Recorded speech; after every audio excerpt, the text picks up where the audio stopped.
श्री हित चतुरासी जी पद 63। मोहन मदन त्रिभंगी, मोहन मुनि मन रंगी। मेरे मदन मोहन तो मन को हरने वाले, सम्मोहन करने वाले ललित त्रिभंगी हैं।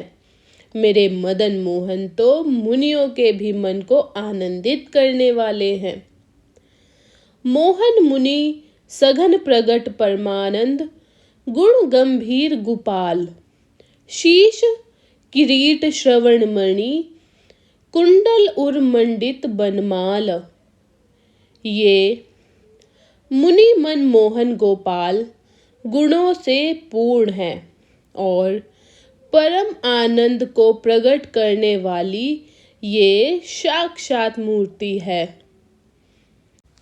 मदन मोहन के मस्तक पर मोर मुकुट और कानों में मणि माणिक्यों से जड़ित कुंडल है।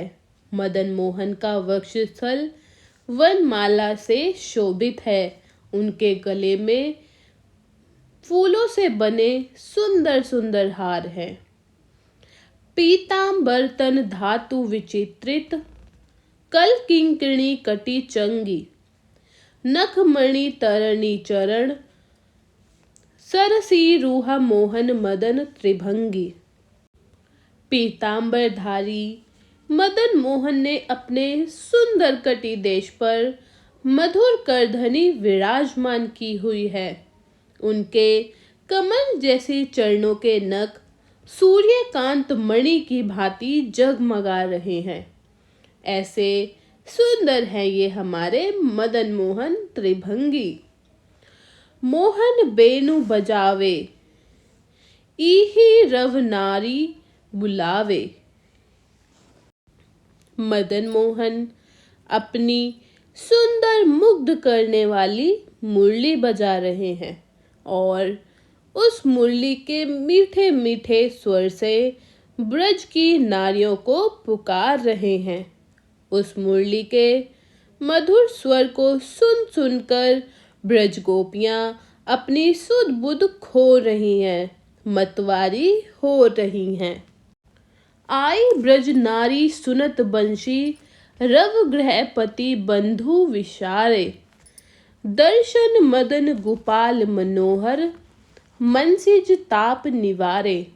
मोहन मदन की मधुर मुरली की ध्वनि सुनकर गोपियां अपने घर पति अपने परिवारजनों को छोड़कर उन्हें भूलकर दौड़ पड़ी है अपने मदन मोहन के पास।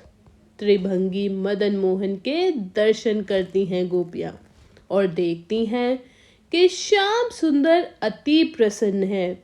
मदन मोहन बड़े ही प्रसन्न हैं। उनके दर्शन से गोपियां अपने काम ताप का भी निवारण कर देती हैं। हर्षित बदन बंक अवलोकन, सरस मधुर धुनि गाव। मधुमय श्याम समान अधर, धरे मोहन बेनु बजावे। तिरछी चितवन अवलोकन से युक्त, आहा क्या शोभा है। श्याम सुंदर सरस तथा मधुर ध्वनि से अपनी वंशी में कुछ गा रहे हैं और इस तरह मधुमय श्याम सुंदर अपने कोमल अधरों पर समान रूप से बंशी को धारण करके उसमें सुंदर सुंदर ताल छेड़ रहे हैं। रास रचा बन माही, विमल कल्प तरु छाही।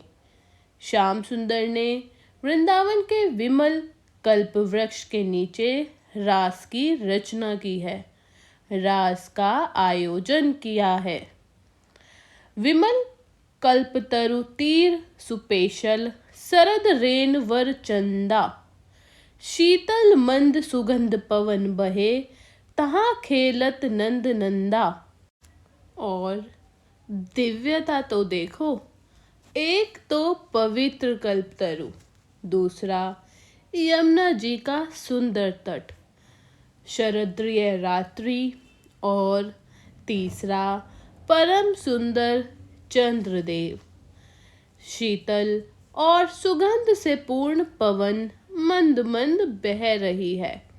ऐसे रम्य स्थल नंद नंदन रास खेल रहे हैं। ऐसे रम्य स्थल में नंद नंदन रास लीला अपनी प्रिया लाडली श्री राधा के साथ खेल रहे हैं।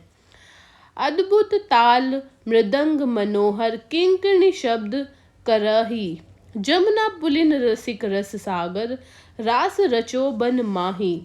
उस दिव्य रास में अद्भुत ताल और मनोहर मृदंगों के साथ किंकिणियां भी मधुर और मनोहर शब्द प्रकट कर रहे हैं।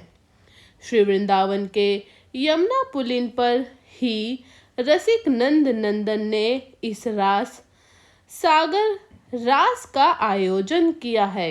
इस रस से पूर्ण रस सागर का आयोजन किया है।